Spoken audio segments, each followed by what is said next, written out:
வேதத்தை எடுத்துக்கொள்வோம். செப்பனியா தீர்க்க தரிசன புஸ்தகம், செப்பனியா தீர்க்க தரிசன புஸ்தகம் 3வது அதிகாரம் அதனுடைய 16வது வசனத்தை வாசிக்க கேட்கலாம். செப்பனியா 3:16. அந்நாளிலே எருசலேமை பார்த்து பயப்படாதே என்றும் சீயோனை பார்த்து உன் கைகளை தளர விடாதே என்றும் சொல்லப்படும். எருசலேமை பார்த்து பயப்படாதே என்றும் சீயோனை பார்த்து உன் கைகளை தளர விடாதே என்றும் சொல்லப்படும். போன வாரம் இந்த வார்த்தையை நாம் ஃபாஸ்டிங் பிரேயர்ல கேட்டோம். அதனுடைய தொடர்ச்சியை தான் இந்த நாளிலும் கேட்க போகிறோம். யாரை பார்த்து பொதுவாக பயப்படாதேன்னு சொல்லுவாங்கன்னா, யார் பயப்படுறாங்களோ அவங்கள பார்த்து. யாரை பார்த்து தளராதுன்னு சொல்லுவாங்கன்னா, யார் தளர்றாங்களோ. ஆமென். அதாவது தேவன் பயப்படாதே என்று சொல்லுகிறார் என்றால் நாம் பயப்படுவதை கர்த்தர் விரும்பவில்லை, நாம் தளர்ந்து போவதை கர்த்தர் விரும்பவில்லை. அதாவது தேவன் நம்மை குறித்து என்ன நினைக்கிறாரோ அதற்கு அப்படியே எதிர்மறையாய் நினைப்பதுதான் யாரு? சத்ரு. எனவே சத்ரு என்ன செய்கிறான்? நம்மை தளர பண்ணுகிறான், நம்மை பயமுறுத்துகிறான். எனவே கர்த்தர் என்ன செய்கிறார்? 15வது வசனத்தில் சொல்லப்பட்டிருக்கிறது, கர்த்தர் உன் ஆக்கினைகளை அகற்றி உன் சத்துருக்களை விலக்கினார். எல்லாரும் உங்க வலது கரத்தை உயர்த்தி சொல்லுங்க. ஆமா, என்னை பயப்படுத்துகிற, என்னை தளர பண்ணுகிற சத்துருக்களை கர்த்தர் விலக்குவார். ஆமென், ஹல்லேலூயா. அப்போ கர்த்தர் கிரியை செய்கிறார். ஒரு ரட்சிக்கப்பட்ட தேவ பிள்ளைக்கு விரோதமாய் பிசாசானவன் எவ்விதத்தில் வரலாம், எவ்விதத்தில் அவனை தளர பண்ணலாம், சோர்ந்து போக பண்ணலாம். அதனாலதான் பைபிள்ல சொல்லப்பட்டிருக்கிறது, சோர்ந்து போகிறவனுக்கு அவர் பலத்தையும், சத்துவம் இல்லாதவன், பேலன்ஸ் ஸ்ட்ரென்த் இல்லாதவன், பலன் இல்லாதவன், திராணி இல்லாதவன், எல்லாம் இழந்த அவ்வளவுதான் ஆண்டவரே. யோசபாத் சொன்னது போல, நிற்க பலன் இல்ல ஆண்டவரே, பலன் இல்ல ஆண்டவரே, எல்லாம் போச்சு ஆண்டவரே என்று சொல்லுகிறவனுக்கு கர்த்தர் என்ன பெருக பண்ணுகிறார்? சத்துவத்தை பெருக பண்ணுகிறார். கடந்த வாரம் செய்தியை டச் பண்ணிட்டு அதனுடைய தொடர்ச்சியை பேச விரும்புகிறேன். சத்ரு ஒரு தேவ பிள்ளை எப்படி தளர பண்ணுகிறான் என்பதை தான் நம்ம தியானிக்க ஆரம்பித்தோம். போன வாரம் தியானித்தோம். சத்ரு எப்படி தளர பண்ணுகிறான் என்றால், தன்னை பெரியவனாக காண்பித்து. பயங்கர ஷார்ப்பா இருக்கிறீங்க, கர்த்தர் உங்களை ஆசீர்வதிப்பாராக. ஆமென். இந்த சைடு எப்பவுமே அமைதி. ஆமென். நீங்கள் அமர்ந்திருந்து நானே, அதனால கர்த்தர் உங்களையும் ஆசீர்வதிப்பாராக. ஆமென். தன்னை பெரியவனாக காண்பித்து. அதனால தான் கோலியாத் வந்து நிற்கும் போது அவனுடைய சைஸ், அவனுடைய வெயிட், அவன் பயன்படுத்துகிற காரியங்கள் எல்லாவற்றையும், அதுதான் ஜனங்கள் கண்களுக்கு முன்பாக வைத்து அவன் பயன்படுத்தின வார்த்தைகள். சத்ரு தன்னை பெரியவனாய் காண்பித்து தம்முடைய ஜனத்தை தளர பண்ணுவான்.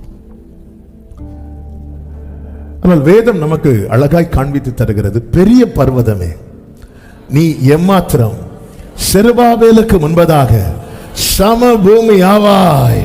ஆமென் சொல்லுங்க பார்க்கலாம். சத்துரு தன்னை பெரியவனாய் காண்பிக்கும் போது, ஆமென், ஒரு தேவ பிள்ளை செய்ய வேண்டியது என்ன தெரியுமா? அவருடைய நாமத்தை குறித்து மேன்மை பாராட்டணும். போன வாரம் இந்த கேள்வியோடு தான் செய்தி முடிந்தது. எந்த மட்டும் அவருடைய நாமம் நம்முடைய வாழ்க்கையிலே பாடப்படுகிறது, பேசப்படுகிறது, மகிமைப்படுத்தப்படுகிறது, உயர்த்தப்படுகிறது, அதன் அடிப்படையில் தான் நம்முடைய ஜெயம் இருக்கும். இயேசு கிறிஸ்துவின் நாமத்தினாலே நமக்கு ஜெயம் தருகிற தேவனுக்கு ஹல்லேலூயா. இயேசுவின் நாமம் பாடப்படுவதாக நம்முடைய வாழ்க்கையில. இயேசுவின் நாமம், காரணம் நம்மை தேவன் அழைக்கிறதை எப்படி அழைக்கிறார்னா, என் நாமம் தரிக்கப்பட்ட என் ஜனங்கள். ஹல்லேலூயா. அவருடைய நாமம் பலத்த துருகம், நீதிமான் அதற்குள்ளே ஓடி. ஆமென். இன்ப வேளையும் சரி, துன்ப வேளையிலும் சரி, அவருடைய நாமத்தை சொல்லி பழகணும், அவருடைய நாமத்தை உயர்த்தி பழகணும், அவருடைய நாமத்தை பாடி பழகணும். நம்முடைய உதடு, அல்லேலூயா, என் உதடு உம்மை துதிக்கும் ஜீவனுள்ள நாட்கள் எல்லாம், என் உதடு ஆமென் ஜீவனுள்ள நாட்கள். ஹல்லேலூயா. கவனமா கேளுங்க. இரண்டாவதாக சத்ரு தேவ பிள்ளைகளை எப்படி தளர பண்ணுகிறான் என்றால், வாசிக்கலாம். ஏசாயா 36வது அதிகாரம் அதனுடைய 1வது வசனம், 18வது வசனம், 19வது வசனம், 20வது வசனங்களை வாசிக்க கேட்கலாம். ஏசாயா 36 1, 18, 19, 20 வசனங்கள். எசேக்கியா ராஜா அரசாண்ட 14ஆம் வருஷத்திலே அசீரியா ராஜாவாகிய சனகரிப் யூதாவில் இருக்கிற அரணான சகல பட்டணங்களுக்கும் விரோதமாய் வந்து அவைகளை பிடித்துக் கொண்டான். கர்த்தர் நம்மை தப்புவிப்பார் என்று உங்களை போதனை செய்ய எசேக்கியாவுக்கு செவி கொடாதிருங்கள். ஜாதிகளுடைய தேவர்களில் யாராவது தங்கள் தேசத்தை அசீரியா ராஜாவின் கைக்கு தப்புவித்ததுண்டோ? ஆமாத் அர்பாத் பட்டணங்களின் தேவர்கள் எங்கே? செப்பர்வாயிமின் தேவர்கள் எங்கே? அவர்கள் சமாரியாவை என் கைக்கு தப்புவித்ததுண்டோ? கர்த்தர் எருசலேமை என் கைக்கு தப்புவிப்பார் என்பதற்கு அந்த தேசங்களுடைய எல்லா தேவர்களுக்குள்ளும் தங்கள் தேசத்தை என் கைக்கு தப்புவித்தவர் யார் என்று ராஜா சொல்லுகிறார் என்றான். சனகரிப் இஸ்ரவேலருக்கு, யூதருக்கு விரோதமாய் அங்கே 1வது வசனத்தில் சொல்லப்பட்டிருக்கிறது, யூதாவில் இருக்கிற அரணான சகல பட்டணங்களுக்கு விரோதமாக வந்து அவைகளை பிடித்து கொண்டான். எசேக்கியா ராஜா இஸ்ரவேலர்ட்ட என்ன சொல்றாருன்னா, கர்த்தர் நம்மை தப்புவிப்பார். அப்படி சொல்லும் போது சனகரிப் வந்து எப்படி தளர பண்ணுகிறான் என்றால், 18வது வசனத்துல ஜாதிகளுடைய தேவர்களில் யாராவது தங்கள் தேசத்தை அசீரியா ராஜாவின் கைக்கு தப்புவித்தது உண்டோ? ஆமாத் அர்பாத் பட்டணங்களின் தேவர்கள் எங்கே? ஏன் இப்படி கேட்கிறாங்கன்னு, அந்த பட்டணங்களை யார் பிடிச்சிருக்கிறா? சனகரிப் பிடிச்சிருக்கிறான். செப்பர்வாயிமின் தேவர்கள் எங்கே? ஏன்னா அதை சனகரிப் பிடித்திருக்கிறான். நல்ல கவனமா கேளு. இங்கே சத்ரு தேவ பிள்ளைகளை எப்படி தளர பண்ணுகிறான் என்றால், விழுந்தவர்களை காண்பித்து. அவனே விழுந்துட்டான். அவன் எவ்வளவு பெரிய பிசினஸ் மேன், அவனே விழுந்துட்டான். அவன் வணங்கின தெய்வம் அவனை தப்புவித்ததா, கை கொடுத்ததா, காப்பாற்றினதா? நீ இப்போ ஆண்டவர் ஆண்டவர்னு சொல்லிட்டு இருக்கிறியே, இது வேலைக்கு ஆகாது. நல்ல கவனிங்க. நம்முடைய கண்கள் எதை நோக்கி பார்க்கிறதோ அதை வச்சு நமக்கு தெரியும் நாம் யாரால் இயக்கப்படுகிறோம் என்பது. பிசாசின் பெரிய தந்திரம் என்ன தெரியுமா? நமக்கு முன்னாடி விழுந்தவர்களை காண்பித்து தந்து நம்மளை தளர பண்ணுவான். ஆனால் ஒரு தேவ பிள்ளை தெரியணும், என் பக்கத்தில் 1000 என் வலதுபுறத்தில் 10,000 விழுந்தாலும் அது என்னை. ஹல்லேலூயா. சிலர் அதுக்குன்னு ஆட்டோ பிடிச்சு வந்து சொல்லுவாங்க தெரியுமா? எக்ஸாம்பிளுக்கு சொல்றேன். இப்போ நீங்க ஒரு வேலையை ஆரம்பிக்கிறீங்க, ஒரு பிசினஸ் தொடங்குவீங்க. என்கரேஜ் பண்றவங்களை விட டிஸ்கரேஜ் பண்றவங்க நிறைய இருப்பாங்க. நீங்க எதை வச்சுட்டு தொடங்குனீங்க, எதை நம்பி இதை ஸ்டார்ட் பண்ணீங்க, அந்த அவங்கள தெரியும்ல. அவங்க பரம்பரையே அதை செஞ்சிட்டு இருக்கிறாங்க. இப்ப பாருங்க, அவங்க ஒண்ணுமே இல்லாம இருக்கிறாங்க. அவங்க ஜெபம் பண்ணலையா, இல்ல அவங்க கோயிலுக்கு போகலையா, அவங்க வழிபடலையா? விழுந்தவர்களை காண்பித்து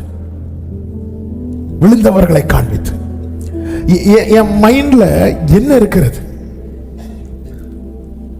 பிரியமான கர்த்தருடைய பிள்ளை, நாம் யாரை சேவிக்கிறோம் என்கிற ஒரு தெளிவு நமக்கு தேவை. 1 சாமுவேல் எடுக்க வேண்டும். 4வது அதிகாரத்தில் ஏலியின் மக்கள் பேர் என்ன? ஓப்னி பினேகாஸ் உடன்படிக்கை பெட்டியை சுமந்துட்டு போறாங்க பெலிஸ்தீனோட யுத்தத்துக்கு. அந்த யுத்தத்தில் என்ன ஆயிட்டாங்க? யார் முறிந்தா? இஸ்ரவேலர்கள் முறிந்தாங்க. பெட்டி என்னானது? பிடிக்கப்பட்டது. பெட்டியில் என்ன இருக்கு? தேவ பிரசனம் இருக்கு. தேவ பிரசனம் இருக்குன்னு அர்த்தம் என்ன? தேவன் இருக்கிறார் என்று அர்த்தம். ஆனால் வேதம் சொல்லுகிறது பெட்டி பிடிக்கப்பட்டது. சில நேரத்தில் சத்ருவின் கை தேவனை ஆராதிக்கிறவங்க வாழ்க்கையில ஓங்குறது மாதிரி தான் இருக்கும். என்ன ஆண்டவரே, உங்க பேரை கேட்டாலே சத்துருக்கள் அலறாங்க. இப்போ என்னடானா அவன் வந்து கையை வச்சுட்டாங்க. ஓப்பனி பினேகாஸ் அடிச்சதை விடுங்க, பெட்டியை பிடிச்சிட்டாங்களே. சில நேரத்தில் தேவனுடைய செயல்கள் வந்து நமக்கு புரியாது, நமக்கு ரொம்ப நம்மளால கிரகிக்கவே முடியாது. ஆண்டவர் அவங்க ஜீவனில்லாத தெய்வத்தை வணங்கும் போது நாங்கள் ஜீவனுள்ள தேவனை உங்களை வணங்கிட்டு இருக்க, இப்படி பிடிச்சிட்டு பெட்டியை கையிலிருந்து பெட்டி எடுத்துட்டு போறாங்களே ஆண்டவரே. கையிலிருந்து தோல்ல இருந்து எடுத்துட்டு போறாங்க. நல்ல கவனிங்க. அடுத்து நடந்தது என்ன தெரியுமா? இந்த பெட்டி எங்க கொண்டு வச்சாங்க? தாகோனுடைய கோவில், அதாவது தங்கள் தெய்வத்தினுடைய கோவிலுக்குள்ள கொண்டு போய் வைக்கிறாங்க. கடந்த நாள்ல இது என்ன ரொம்ப பலப்படுத்தினது. சில நேரத்தில் எல்லாம் கைவிட்டு போனது போலதான் இருக்கும். காட்சி ஒன்று கைவிட்டு போனது போலதான் இருக்கும். இந்த டிராமா பண்ணும்போது காட்சி ஒன்று, காட்சி 2, காட்சி 3. ஏன் ஆண்டவரே பிடிப்பட்டது என் கையிலிருந்து பறிச்சுட்டாங்களே, என்கிட்ட இருந்து பிடிச்சிட்டாங்களே. நல்ல கவனிங்க, இந்த பெட்டி பிடிபடாம கர்த்தர் யுத்தம் பண்ணுனா அந்த யுத்தம் எங்கோட முடிஞ்சிருக்கும் தெரியுமா? எல்லையோட முடிஞ்சிருக்கும். பொதுவாகவே 2 நாடு யுத்தம் பண்றாங்கன்னா எங்க சண்டை போடுவாங்க? அதாவது 5 பாயிண்ட்ல 1 பாயிண்ட் தான் முடிஞ்சிருக்கு. 2வது பாயிண்ட் சீக்கிரம் முடிச்சு அடுத்து ஜம்ப் பண்ணலாம்னு இருக்கிறேன். நீங்க கொஞ்சம், அதாவது 2 நாடு யுத்தம் நடக்குது, எங்க ஃபைட் பண்ணுவாங்க? எல்லையில. இப்ப யுத்தங்கள் நடக்கிறது எல்லாம் எங்க வந்து நிக்கிறாங்க? எல்லையில நிக்கிறாங்க. இப்போ பெட்டி பிடிபடலைன்னா கர்த்தர் எங்க நின்னு மட்டும் சண்டை போட்டிருப்பார்? எல்லையில நின்னு. இப்ப பெட்டி பிடிபடிச்சதுனால கர்த்தர் உள்ள இறங்கி அடிக்கிறார். ஜீசஸ், உனக்கு விரோதமா ஒரு இடத்துல இந்த ஆயுதம் உருவாக்கப்படுது இல்ல, உனக்கு விரோதமா சில யோசனைகள் நடக்குது இல்ல, உள்ள போகுது பெட்டி. ஹalleluya, ஹalleluya, ஆமென். தாகான் கோயிலுக்குள்ள இருந்து பிளான் நடக்கு நிறைய. யுத்தம் எங்க நடக்குது? நம்ம ஆயுதத்தை மட்டும் தான் பார்த்துட்டு இருக்கிறோம். ஆயுதம் உருவாகிற இடம் தெரியாது. நான் சொல்றது எத்தனை பேருக்கு விளங்குதுன்னு தெரியல. அங்க நாம் போக முடியாது, ஆனால் என்னை அழைத்தவர் எனக்காக செல்வார். வர்ஷிப் பண்ணுங்க, வர்ஷிப் பண்ணுங்க, வர்ஷிப் பண்ணுங்க. ரிமா மகரா, ஹalleluya, glory, hallelujah, hallelujah. எங்க பிளான் நடக்குது? இந்த இஸ்ரவேலருக்கு சில நேரத்தில் ஆண்டவர் அப்படிதான் போவார். அடிக்க கொண்டு போகப்படுகிற அப்படிதான் போவார். ஆனா ரிசல்ட் என்ன தெரியுமா? அவர் சிலுவையில் வெற்றி. glory, Jesus. நம்ம எல்லா பிரச்சனையை பார்த்துட்டு இருக்கிறோம். இந்த எல்லா பிரச்சனைக்கு காரணம் உள்ள இருக்கு. நீ போனா நடக்காதுன்னு அவருக்கு தெரியும். ஆண்டவர் சொல்ல, நான் உனக்கு முன்னே போய்.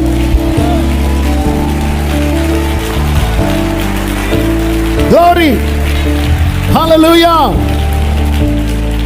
ஆமென். சொல்லுங்க பார்க்கலாம். 1 சாமுவேல் 5 அதனுடைய 1வது வசனம். பெலிஸ்தர் தேவனுடைய பெட்டியை பிடித்து அதை எபெனேசரில் இருந்து அஸ்தோத்திற்கு கொண்டு போனார்கள். பெலிஸ்தர் தேவனுடைய பெட்டியை பிடித்து தாகோனின் கோவிலிலே கொண்டு வந்து தாகோன் அண்டையிலே வைத்தார்கள். 3வது வசனம். அஸ்தோத்தூரார் மறுநாள் காலமே எழுந்திருந்து வந்தபோது இதோ தாகோன் கர்த்தருடைய பெட்டிக்கு முன்பாக தரையிலே முகம் குப்புற விழுந்து கிடந்தது. ஹalleluya. தாகோன் கர்த்தருடைய பெட்டிக்கு முன்பதாக தரையிலே. ஆமென், ஹalleluya. இப்படி ஒரு ஜெயம் கிடைக்கிறதுக்கு அந்த தோல்வி வேணும். எல்லையிலே ஜெயிச்சிருந்தா இங்க அடி விழுந்திருக்காது. ஹalleluya. சில தோல்விகள் ஒரு பெரிய வெற்றிக்கான அடையாளம். எல்லையில யார் கை ஓங்கி இருக்கு? எல்லையில பார்டர்ல யார் கை ஓங்கி இருக்கு? பெலிஸ்தீனுடைய கை. ஆமென், ஹalleluya. ஆண்டவர், நீ அழுற, ராஜாவானவர் உன்னிடத்தில் இல்லையோ? நீங்க இருந்திருந்தா ஆண்டவர் இங்க அவன் கை ஓய்த்தட்டும். வேதத்தில் ஒரு வார்த்தை இருக்கிறது. என்னாகமம் அப்போஸ்தல நடபடிகள் 12வது அதிகாரத்தில் 11வது வசனத்தை வாசிங்க. பேதுருக்கு தெளிவு வந்தபோது ஏரோதின் கைக்கும் யூத ஜனங்களின் எண்ணங்களுக்கும், கைக்கு மட்டும் இல்ல எண்ணங்களுக்கும், என்னை விடுதலையாக்கும்படிக்கு கர்த்தர் தம்முடைய தூதனை அனுப்பினார். கர்த்தர் தம்முடைய, அதன் அர்த்தம் என்ன? இப்போ பேதுருவை ஜெயிலுக்குள்ள போட்டிருக்கிறாங்க. அடுத்து என்ன செய்யணும்ங்கிற பிளான் யார் மனசுல இருக்கு? யூதருடைய மனசுல இருக்கு. கர்த்தர் எங்கிருந்து விடுவிக்கிறார் தெரியுமா? ஆமென். அந்த சிறைச்சாலையிலிருந்து மட்டுமல்ல, அவங்க பிளான் போட்டிருக்காங்க தெரியுமா? அங்கிருந்தே கர்த்தர் பேதுருவை விடுவிக்கிறார். நம்முடைய தேவனை போல பெரிய தேவன். ஹalleluya, ஹalleluya. சில நினைக்கலாம், எல்லா பிரச்சனை தான் பெரிய பிரச்சனையா இருக்கு. பெலிஸ்தியரின் கை ஓங்கனது மாதிரி தான் இருக்கும். இக்கபோத்துங்கிற சத்தம் தான் கேட்கும். மகிமை போயிட்டு ஆண்டவர் மெதுவா சைலண்டா உள்ள போறார். உள்ள போய் எங்க வர போறார் தெரியுமா? அவர் ரொம்ப அமைதியா இருக்கிறாருன்னா அடிக்க வேண்டிய இடத்துல சத்துரு அடிக்க போறாரு. ஆமென் சொல்லுங்க பார்க்கலாம். நான் எதுக்கு இதை டச் பண்ணேன்னா, நம் தேவன் பெரியவர். உனக்கு விரோதமாய் உருவாக்கப்படும். அது மட்டுமா சொன்னார், உன்னோடு போராடினவர்களை நீ தேடியும். இஸ்ரவேலர்ல யாருக்காவது இதை செய்ய முடியுமா? தாகம் கோயிலுக்குள்ள போய் அதை அடிச்சு போட முடியுமா? முடியாது. சில யுத்தங்கள் நம்ம கனவுல கூட செய்ய முடியாது. இந்த வேர்டை நான் ரிப்பீட் பண்றேன். சில யுத்தங்களை நம்ம கனவுல கூட செய்ய முடியாது. நம்ம பார்க்கறதெல்லாம் வெளியே தெரிகிற ஆயுதங்கள், வெளியே தெரிகிற காரியங்கள். ஆனா அவர் போவார். ஆமே, உன் தோள் அவர் பிரசனத்தை, அவர் பெட்டியை சுமந்தது உண்டானா? ஹல்லேலூயா, ஹல்லேலூயா. ஆமே. எத்தனை பேர் நம்புறீங்க? வலது கையை உயர்த்தி, நீங்க எனக்காக இப்படி ஒரு யுத்தத்தை பண்ணி கொண்டிருக்கிறதற்காக ஸ்தோத்திரம், ஸ்தோத்திரம். பிரியமானவர்கள், நமக்கு முன்னாடி நிறைய பேர் விழுந்துட்டாங்க. அவங்கள கம்பேர் பண்ணும்போது நம்ம எப்படி பார்க்கிறோம்னா, இவங்களே விழுந்துட்டாங்களே இப்படி பார்க்கிறோம். ஆமே, இவங்களே விழுந்துட்டாங்களே, இவங்களாம் எப்படிப்பட்டவங்க? எல்லா நிலையிலும் இப்படி பார்க்க வைக்கிறது யார் அப்படின்னா பிசாசு. அவன் அதான் கேட்கிறான், ஆமா தற்போத பட்டணங்களின் தேவர்கள் எங்கே? அவங்கள எப்படி இருந்தவங்க தெரியுமா? அவங்களே விழுந்துட்டாங்க. நீ என்னடா ஆண்டவர் நம்பிட்டு இருக்கிற? ஆமே. விழுந்தவர்களை காண்பித்து விசுவாசம் விசுவாசம் சொல்லிட்டு அந்த ஃபேமிலி விழுந்தது உனக்கு தெரியுமா? ஆமே. மற்றவர்களுடைய வீழ்ச்சிக்கும் தேவப்பிள்ளையுடைய வீழ்ச்சிக்கும் வித்தியாசம் உண்டு. மற்றவர்கள் விழுந்ததுதான். ஆனா ஒரு தேவப்பிள்ளை விழுந்தா திரும்ப, இதுவரை நான் விழுந்ததே கிடையாது அப்படி யாருக்கும் இங்க சொல்ல முடியாது. ஏதாவது ஒரு வகையில விழுந்திருப்போம். விசுவாசத்துல விழுந்திருக்கிறோம் நம்ம. நான் சொல்றது எத்தனை பேருக்கு புரியுதுன்னு தெரியல. எப்படி எழும்பணும்? எப்படி எழும்பணுமோ அப்படிதான் எழும்பும். 1 2 அல்ல, நீதிமான் 7 முறை விழுந்தாலும் அவன் திரும்பவும். ஆமென் சொல்லுங்க பார்க்கலாம். ஹல்லேலூயா, ஹல்லேலூயா. அதான் எரேமியா 8:4 சொல்லப்பட்டிருக்கிறது, நீ அவர்களை நோக்கி விழுந்தவர்கள் எழுந்திருக்கிறதில்லையோ. இந்த பைபிள் நமக்கு கொடுக்கிற நம்பிக்கை பெருசு. நீ விழுந்தவர்களை பார்க்காதே, விழுந்தவர்களில் யார் எழும்பினார்கள் அதை பார். விழுந்தவர்களில் எழும்பினவர்களை பார். ஆயி பட்டணத்துக்கு விரோதமாய் யோசுவா டீம் அனுப்பும் போது அவங்க விழுந்தாங்க. விழுந்த இடத்துல கிடக்கல, திரும்ப எழும்புறாங்க. வாழ்க்கையில சில காரியங்கள் நிமித்தம் நம்ம விழுந்துட்டோம். விழும்போது திருப்பி எப்படி என்னால எழும்ப முடியும்? அநேக இக்கட்டுகளை ஆபத்துகளை காணும்படி செய்த என்னை நீர் திரும்ப உயிர்ப்பித்து என் மேன்மையை பெருக பண்ணி என்னை மறுபடியும் தேற்றவீர். அதுவும் சங்கீதம் இது நான் சொன்னது 71:20. எங்கிருந்து ஏற பண்ணுவாரா? 20வது வசனத்தை வாசிங்க. திரும்பவும் என்னை பூமியின் பாதாளங்களில் இருந்து ஏற பண்ணுவீர். எங்க இது சாத்தியமா? நம்ம தரையில விழுந்தாலே எழும்புறதுக்கு சிலர் அங்கேயே படுத்து தூங்கிடுவாங்க. அதான் விழுந்துட்டோம், இனி தூங்கி. பூமியின் பாதாளத்தில் இருந்து ஏற பண்ணுவீர். அதாவது என்னை தூக்கி எடுப்பது தேவ சித்தம்னா, அது எந்த ஆழத்தில் இருந்தாலும் சரி, எந்த கிடங்குல இருந்தாலும் சரி, என்னை கர்த்தர் எழும்பி வர பண்ணுவார். நமக்கு ரொம்ப ஃபேவரட்டான வசனம். இந்த வசனம் எனக்கு பிடிக்காதுன்னு யாருக்குமே சொல்ல முடியாது. அதுதான், எளியவனை குப்பையிலிருந்து எடுத்து பிரபுக்களோடு. ஏன் கர்த்தர் எளியவனை குப்பையிலிருந்து எடுத்து பிரபுக்களோடு உட்கார வைக்கிறார்? ஏன் கர்த்தர் எளியவனை குப்பையிலிருந்து எடுத்து பிரபுக்களோடு உட்கார வைக்கிறார்? நீங்க என்ன சொன்னாலும் கரெக்ட். கடந்த நாள் ஆண்டவர் எனக்கு அந்த வசனத்தை மெடிடேட் பண்ணும்போது, டெய்லி மன்னாக்கு ரெக்கார்ட் பண்ணும்போது தான் தெரியல, ஒரு காரியத்தை ஆண்டவர் நினைவுபடுத்தினார். இங்கே பாரு, என் மனசுல உனக்கு இருக்கிற ஸ்தானம் அது. உலகத்தின் மனசுல உனக்கு இருக்கிற ஸ்தானம் எதுவோ அங்க உன்னை வச்சாங்க. என் மனசுல உனக்கு இருக்கிற ஸ்தானம் எதுவோ அங்க நான் உன்னை வைப்பேன். ஹல்லேலூயா. குப்பையில இருந்து எடுக்கணும்னா குப்பையில யாராவது தூக்கி போடணும். ஆமென். சகோதரர்கள் மனசுல யோசேப்புக்கு இருந்த ஸ்தானம் குழியில, அவர் மனசுல யோசேப்புக்கு இருந்த ஸ்தானம் சிங்காசனம். உங்களை சுத்தி இருக்கிறவங்க மனசுல உங்களுக்கு என்ன ஸ்தானம் அதை நீங்க தேடி கண்டுபிடிக்காதீங்க. அது நீங்க சும்மா இருந்தாலே சீக்கிரம் தூக்கி போட்டுருவாங்க. அது கொஞ்ச நாள், ஒரு 2 நாள் பழகினாலே தெரியும். ஹல்லேலூயா. இந்த வாரத்துக்கு ஒரு நாள் பார்த்தாலாம் தெரியாது, டெய்லி பேசி பழகுனா தெரியும். ஆஹா, நம்மளை எங்க வச்சிருக்கிறாங்க, எங்க வச்சிருக்கிறாங்க. ஆனா அவர் மனசுல, அதனாலதான் ரட்சிக்கப்பட்ட ஒவ்வொருவரையும் அவர் உன்னதங்களில் அவரோடு கூட உட்கார வைத்திருக்கிறார். நம்முடைய பலன் என்ன? அதனாலதான் வேதம் விழுந்தவர்களை அல்ல நமக்கு சாட்சிகளாய் சுற்றி வைத்திருப்பது ஜெயித்தவர்கள். மேகம் போன்ற இத்தனை திரளான சாட்சிகள் சூழ்ந்திருக்க, அவங்க எல்லாம் ஜெயித்தவங்க. வாழ்க்கையில சில தருணங்களில் விழுந்தவர்கள் தான், ஆனால் அவங்க எழும்பி ஜெயித்தவங்க. அந்த விசுவாச வீரர் பட்டியல்ல விழுந்து தரைமட்டமானவங்களை ஆண்டவர் எழுதவே இல்லை, எழுதவே இல்லை. அதன் அர்த்தம் என்ன? இந்த பைபிள் நமக்கு யாரை காண்பித்து நம்மளை என்கரேஜ் பண்ணுது அப்படின்னா ஜெயித்தவங்களை, ஜெயித்தவங்களை. ஹல்லேலூயா, ஹல்லேலூயா. சமுத்திரத்தின் ஆழத்துல ஒரு செகண்ட்ல உள்ள போயிட்டான் பேதுரு. உடனே கர்த்தர் கையை பிடித்து தூக்கி விட்டார். வேதம் சொல்லுகிறது இருவரும் படகில் ஏறினார்கள். அதன் அர்த்தம் என்ன? திரும்ப அதுல நடக்க பண்றார். அதுதான் அதிசயம். முதல்ல நடக்க பண்ணது எல்லாருக்கும் அதிசயமா இருந்துச்சு. பேதுருவுக்கு அதிசயம் என்ன தெரியுமா? நான் விழுந்த இடத்துல என்னை திரும்பவும் தூக்கி அதே போல நடக்க பண்றாரு தெரியுமா? இதுதான் அதிசயம். விழுறதுக்கு முன்னாடி நடக்கிறது இல்லைங்க அதிசயம். ஒருத்தன் விழுந்ததுக்கு அப்புறம், ஒருத்தன் அடி வாங்கினதுக்கு அப்புறம், ஒருத்தன் தோல்வியை கண்டதுக்கு அப்புறம் திரும்ப ஜெயிக்கிறானா, அதுதான் அதிசயம். ஹல்லேலூயா, ஆமென் சொல்லுங்க பார்க்கலாம். ஹல்லேலூயா.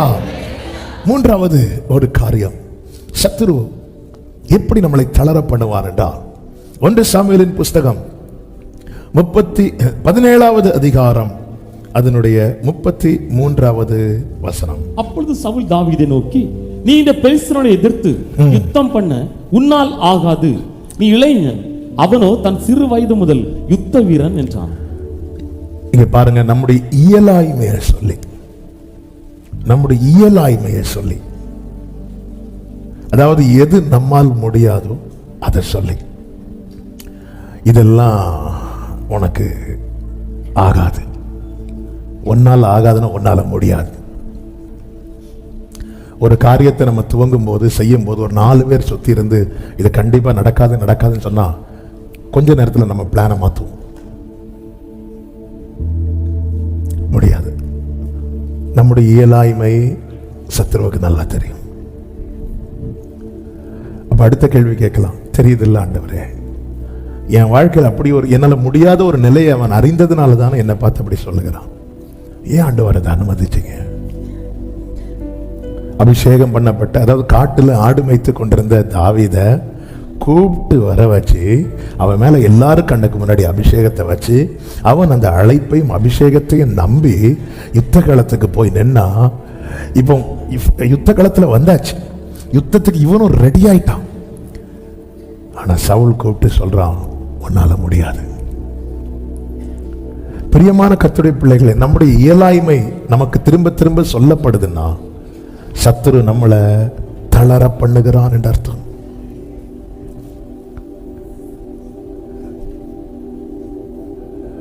நம்முடைய வாழ்க்கையின் இயலாய்மை என்பது தேவன் முழுமையாய் செயல்படுவதற்கான தளம். என் வாழ்க்கையின் இயலாய்மை என்பது என் ஆண்டவர் முழுமையாய் என்னிலிருந்து செயல்படுவதற்காய் போடப்பட்ட பிளாட்ஃபார்ம். பேதுருவின் வெறுமையான படகுல தான் இயேசுவின் பாதம் பட்டது. என் இயலாய்மை தேவன் என்னிலிருந்து முழுமையாய் செயல்படுவதற்கான தளம். என் இயலாய்மை, இந்த வார்த்தை எத்தனை பேர் விசுவாசத்தோடு என் கூட சேர்ந்து அறிக்கை செய்ய போறீங்க? என் இயலாய்மை என் தேவன் என்னிலிருந்து முழுமையாய் செயல்படுவதற்கான தளம். ஹல்லேலூயா. என் இயலாய்மை. இந்த இயலாய்மையை குறித்து 2 காரியத்தை சொல்ல முடியும். ஒன்று, சத்துரு நம் இயலாய்மையை நம்ம சொல்லும் போது நாம் தளருகிறோம். உன்னாலலாம் முடியாது. இந்த பூமியில இந்த உன்னால முடியாதுங்கிற சத்தம் நிறைய கேட்டிருக்கிறோமா? உன்னால முடியுங்கிற சத்தம் நிறைய கேட்டிருக்கோமா? முடியாதுங்கிற சத்தம் தான் நிறைய கேட்டிருக்கோம். முடியாதுங்கிற சத்தம் தான் நிறைய கேட்டிருக்கிறோம். எந்த ஒரு காரியத்தை நீங்க துவங்கி பாருங்க, நெகட்டிவ். ஏன்னா உலகம் யாருக்குள்ள கிடக்குது? பொல்லாங்கனுக்குள்ள கிடக்குது. 2 பேர் வந்து உங்களை என்கரேஜ் பண்றாங்கன்னா 20 பேர் வண்டி எடுத்துட்டு வரோம். ஆமா, அவ்வளவுதான், இனி முடியாது, சீசன் போச்சு அப்படிமாங்க, சீசன் போச்சு. ஆமா, ஒரு தேவ பிள்ளைக்கு 2 சீசன் உண்டு. ஒன்று மழைக்காலம், இன்னொன்று வெயில் காலம். அவ்வளவுதான். உங்களுக்கு எப்போ பிசினஸ் நல்ல ஜோஜோன்னு இருக்கும்? 2 சீசன்ல. அவங்க நினைப்பாங்க கிறிஸ்மஸா?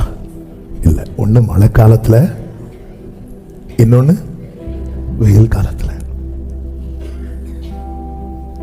சொல்லணும், கேட்குறதுக்கு சொல்லணும், கேட்க. உங்களுக்கு எப்போ? இப்போ சீசன்ல இல்லை, இப்போ இந்த சீசன்ல அந்த சீசன்ல. எங்களுக்கு மொத்தம் 2 சீசனில் நல்ல பிஸ்னஸ் இருக்கும், நல்லா இருக்கும் லைஃப். எந்த சீசன்லாம் சொல்லுங்க. இது மழையில கோந்த மாதிரிலாம் சொல்லக்கூடாது. மழைக்காலம், மழை காலத்திலும் நல்லா இருப்பேன். ஆமாம். அத்திமரம் துளிர் விடாமல் போனாலும் நல்லா இருப்பேன். திராட்சை செடி பலன் கொடாமல் போனாலும் நல்லா இருப்பேன். ஹல்லேலூயா, ஆமென், ஆமென். இயலாய்மை. என் வாழ்க்கையில என்னை சிருஷ்டித்திருக்கிறார், என்னை ரட்சித்திருக்கிறார், என்னை அழைத்திருக்கிறார். அவருக்கு தெரியாதா? பிலதெல்பியா சபையை பார்த்து உனக்கு கொஞ்சம் பலன் இருக்குன்னு சொல்ல காரணம் என்னன்னா, அதுக்கு எவ்வளவு பலன் இருக்குன்னு அவருக்கு தெரியும். பேதுருவை பார்த்து, பேதுரு இப்ப நான் போற இடத்துக்கு நீ என்ன செய்யக்கூடாது, வரக்கூடாதுன்னு சொல்றான்னு தெரியும். இந்த இடத்துல வந்து இவன் விழுந்துருவான். ஆமா, அவருக்கு தெரியுங்க, எனக்கு தெரியாது. என்னை பத்தி அவருக்கு தெரியும். அல்லேலூயா. சத்துரு நம் இயலாய்மையை நம்மில் சொல்லுவது நம்மை தளர பண்ண. அதே நேரத்தில் நாம் நம்முடைய இயலாய்மையை கர்த்தரிடத்தில் சொல்லும் போது அங்கதான் நம்முடைய பலனே இருக்கு. அதை நான் இப்படி சொல்ல விரும்புறேன். சத்துரு உங்க இயலாய்மையை உங்கள்கிட்ட சொல்லும் போது, உங்க இயலாய்மையை நீங்க யார்கிட்ட சொல்லுங்க? கர்த்தர்கிட்ட சொல்லுங்க. மோசே கிட்ட கர்த்தர் பேசுறார். பேசி பேசி பேசி பேசி ஒரு கட்டம் வரும்போது மோசே தன்னுடைய இயலாய்மையை, தன் இயலாய்மை என்று சொல்லும்போது தன்னுடைய பலவீனம் யார்கிட்ட சொல்றார் அப்படின்னா ஆண்டவர்கிட்ட சொல்றார். யாத்ராகமம் 4வது அதிகாரம் 10வது வசனம். அப்பொழுது மோசே கர்த்தரை நோக்கி, ஆண்டவரே, ஆண்டவரே, இதற்கு முன்னாவது, இந்த வார்த்தை தான் நல்ல கவனிக்கும், இதற்கு முன்னாவது தேவரீர் உமது அடியானோடே பேசினதற்கு பின்னாவது, பேசினதுக்கு பின்னாவது நான் வாக்கு வல்லவன் அல்ல, நான் வாக்கு வல்லவன் அல்ல, நான் திக்குவாயும் மந்தனாவும் உள்ளவன் என்று. என்ன தன்னுடைய பலவீனத்தை, அதாவது நம்ம பல நேரத்தில் நம்முடைய எண்ணம் தான் மோசேயினுடைய இந்த வார்த்தை. அதாவது நீங்க என்கிட்ட பேசினதுக்கு பின்பு நான் எப்படி இருக்கிறேன் தெரியுமா? நீங்க என்கிட்ட பேசுறதுக்கு முன்னாடி எப்படி இருந்தேனோ அப்படியே தான் இருக்கிறேன். அதான் இதற்கு முன்னாவது, அதாவது உங்களுக்கு எனக்கு சம்பந்தமே இல்லாம இருந்தில்ல, அப்போ நீர் என்னோடு பேசினதற்கு பின்பாவது நான் வாக்கில் வல்லவன் அல்ல, நான் திக்குவாயும். அதுக்கு கர்த்தருடைய பதில பாருங்க. அப்பொழுது கர்த்தர் அவனை நோக்கி, மனுஷனுக்கு வாயை உண்டாக்கினவர், மனுஷனுக்கு வாயை உண்டாக்கினவர் யார்? ஊமையனையும் செவிடனையும் பார்வை உள்ளவனையும் குருடனையும் உண்டாக்கினவர் யார்? கர்த்தராகிய நான் அல்லவா? அத ஒரே லைன்ல சொல்லணும்னா, உன்னை இப்படி வச்சிருக்கிறது யாரு தெரியுமா?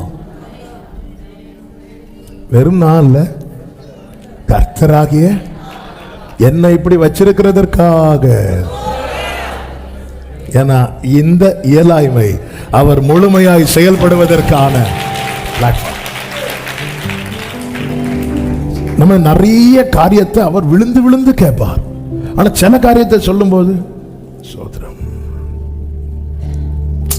அதாவது சில பிள்ளைங்க சில காரியங்கள் பிள்ளைங்களுக்கு வாங்கி கொடுக்க கூடாது, அந்த பிள்ளைங்களுடைய நன்மைக்காக வாங்கியே கொடுக்க கூடாதுன்னு சொல்லிட்டு பெற்றோர் மனசுல தீர்மானிச்சுட்டு இருப்பாங்க. மற்றபடி பிள்ளைங்கிட்ட நல்லா பேசிட்டு இருக்கும்போது அந்த டாபிக் வரும்போது அந்த பெற்றோர் வேற ஏதாவது காரியத்துல கொஞ்சம் பிஸியா இருக்கிற. அப்புறம் பல நேரத்தில் நம்முடைய ஜெபம் அப்படிதான் இருக்கும். அவ்வளவு நேரம் மகனே சொல்லு, மகனே ஒருவனை அவன் தாய் தேற்றுவது போல நீ இடுப்பில் வைத்து சுமக்கப்படுவாய், மடியில் வைத்து தாளாட்டப்படுவாய். அப்போ எனக்கு அது வாங்கித்தாங்க. ஸ்தோத்திரம் ஆண்டவரே. ஆமென்.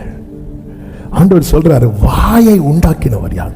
அடுத்த வார்த்தை, ஊமையனையும் செவிடனையும் பார்வையுள்ளவனையும் குருடனையும் உண்டாக்கினவர் யார்?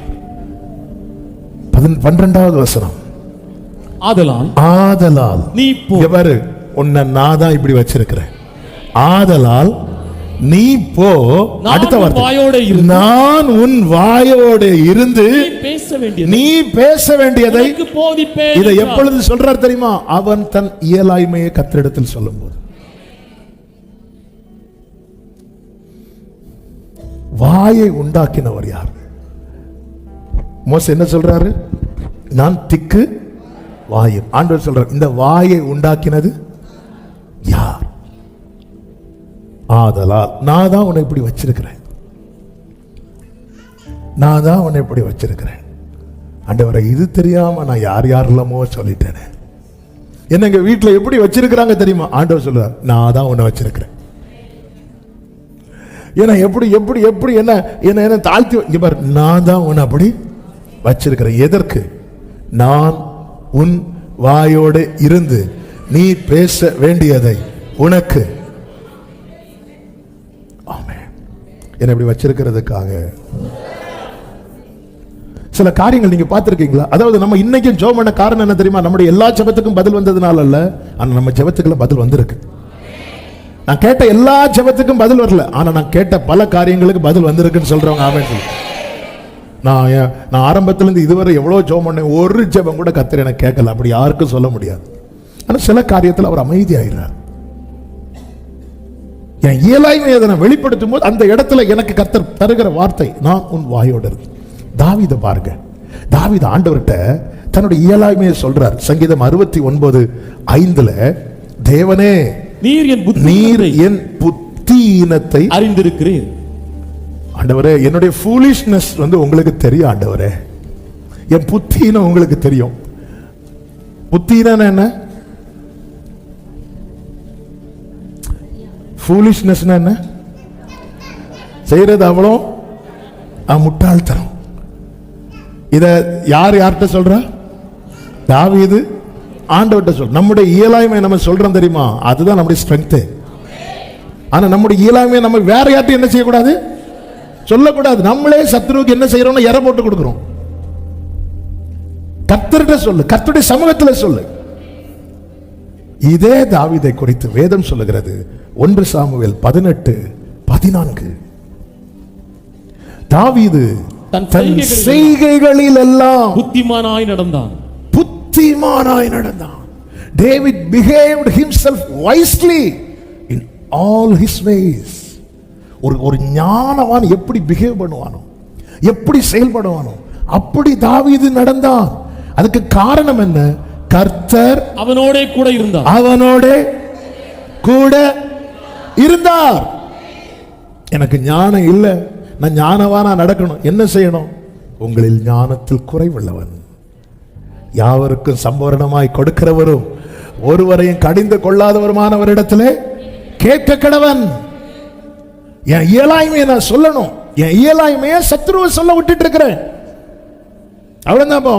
உன் கையை பாரு, எவ்வளவு பலன் இருக்கு. உன்னால என்ன தூக்க முடியும்? முடிச்சு போ. என் இயலாய்மை நான் ஆண்டவர்கிட்ட சொன்ன. ஆண்டவர் என்ன சொல்லுவார் தெரியுமா? என் கரம் உன்னோடு உறுதியா இருக்கும், என் புயம் உன்னை பலப்படுத்தும். பவுல் பாருங்க, பவுல்கிட்ட எப்பொழுது என் பலம், உன் பலவீனத்தில் என் பலம் பூரணமாய் விளங்கும் எப்ப சொன்னார்?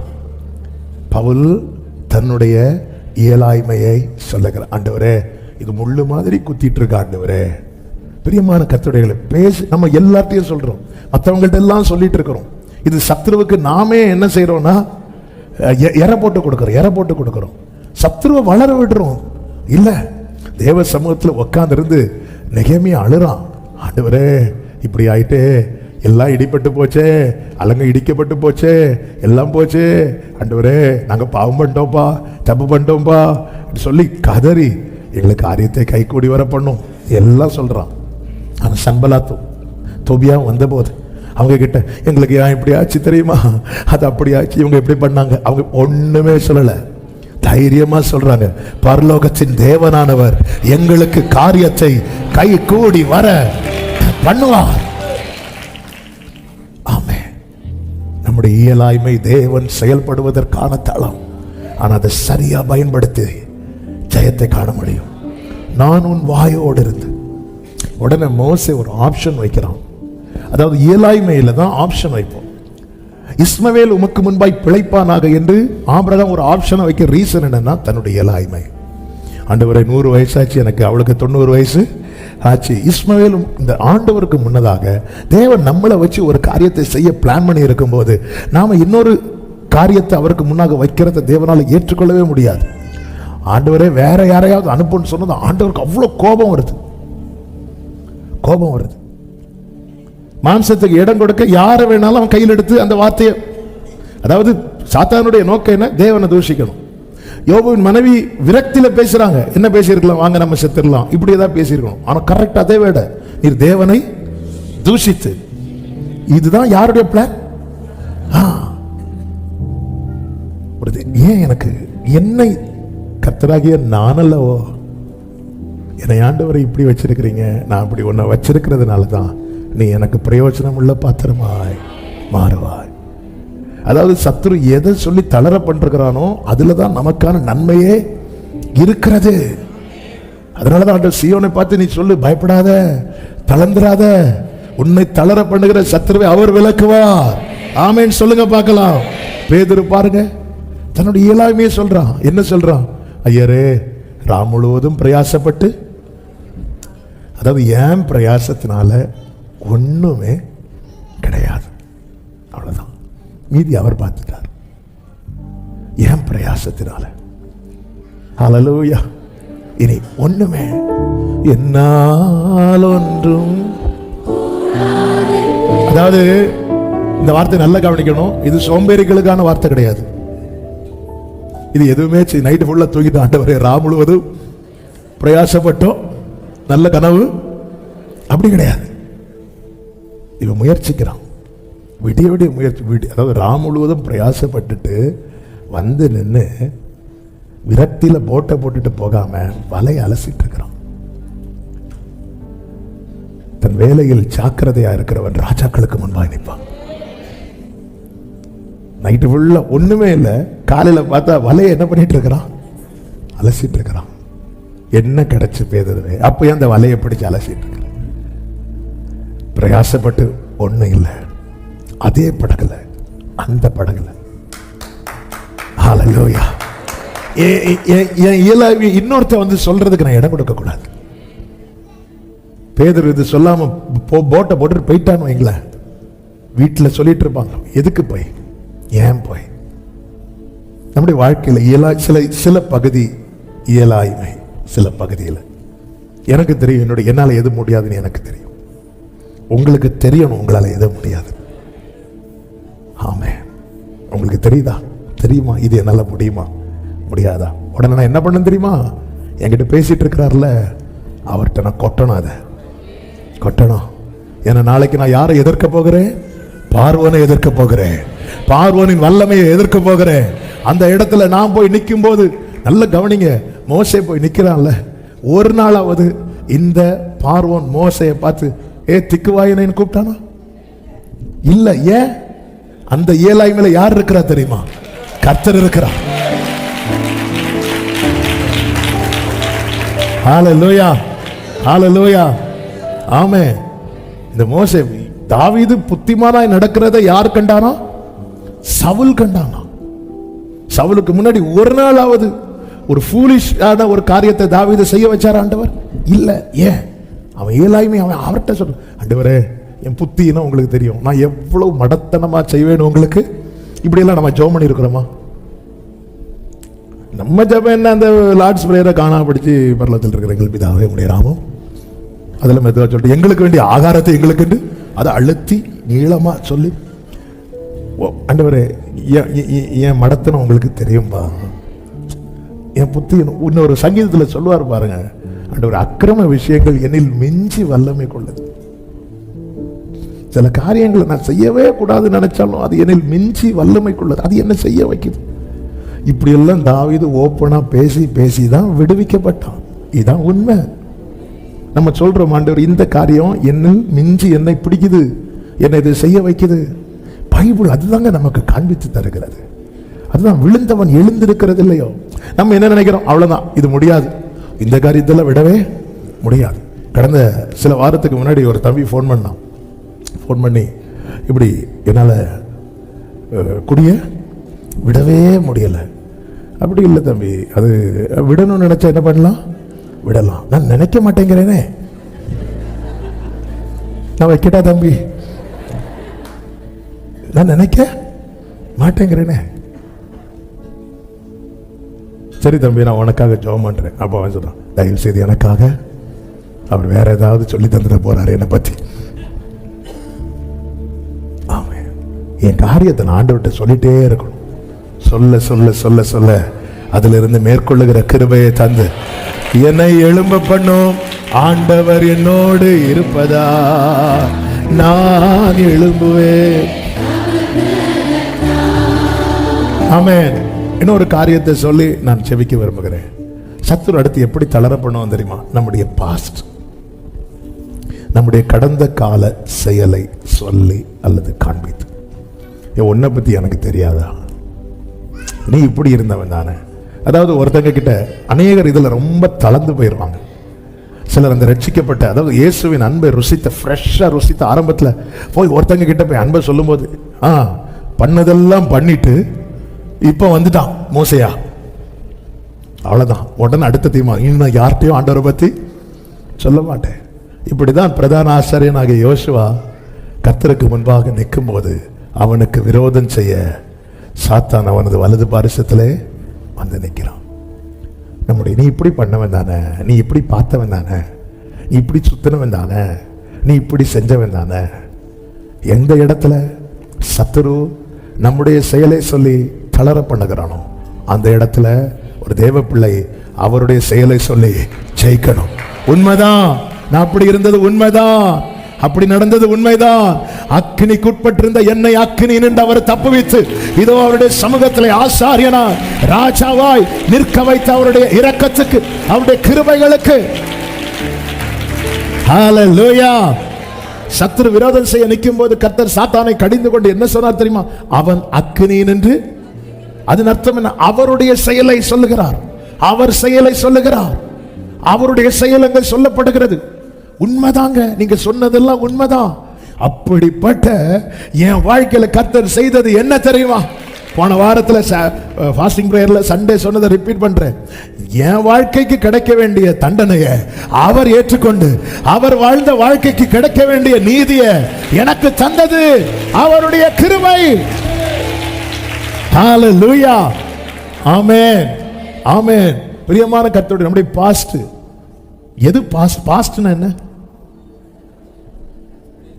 முடிந்தது, கடந்த காலம். அதன் அர்த்தம் இப்போ அந்த கிரியை என்கிட்ட இல்ல. இது ரொம்ப முக்கியம். இப்போ நான் அதை செஞ்சிட்டு இருக்கிறேன், அது கடந்த கிரியை இல்ல.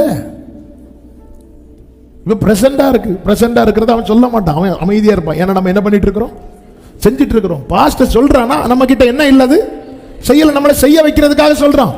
இதை விட நான் ரிப்பீட் பண்றேன், ஒருத்தர் பாவத்தில் தொடரும் போது சத்ரு அமைதியா இருக்கும்.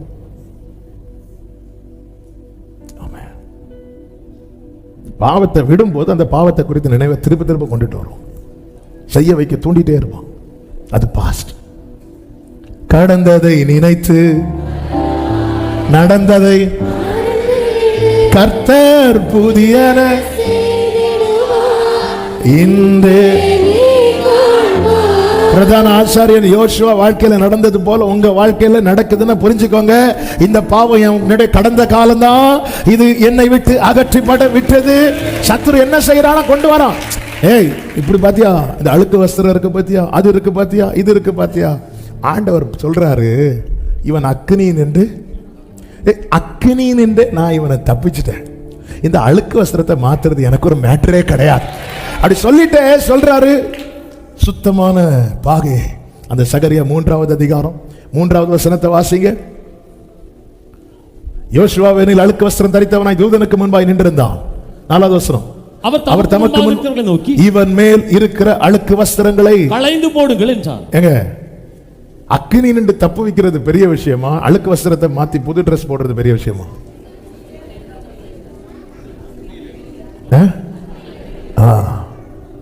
அதான் தேவன் நமக்கு தந்த ரட்சிப்பை பெருசா பார்க்கணும். ஹல்லேலூயா. எனக்கு தேவன், அதனாலதான் ஆண்டவர் சொல்றார், இவன் அக்கினி நின்று. இன்னைக்கு நீ கை காட்டுற தெரியுமா, அதுக்கு முன்னாடி அவன் எப்படி இருந்தான் தெரியுமா? அக்கினிக்குட்பட்டவன். அதிலிருந்து வெளியே இவன் தப்பு வைக்கப்பட்டிருக்கிறான். எப்படி தப்பு வைக்கப்பட்டான்? ஒரு ஆள் தப்பு வைக்கலன்னா தப்பு வைக்கப்பட முடியாது. கை நீட்டி தூக்கி எடுத்தா. ஆமே. பொதுவாகவே இந்த தீயில இருக்கிற ஒன்றை நம்ம எடுத்தா என்ன இருக்கும்? கை தொடுறது ரெண்டாவது. அந்த எடுக்கப்பட்ட பொருள் எப்படி இருக்கும்? கொஞ்சம் கரைஞ்சி அந்த இப்படிதான் இருக்கும்.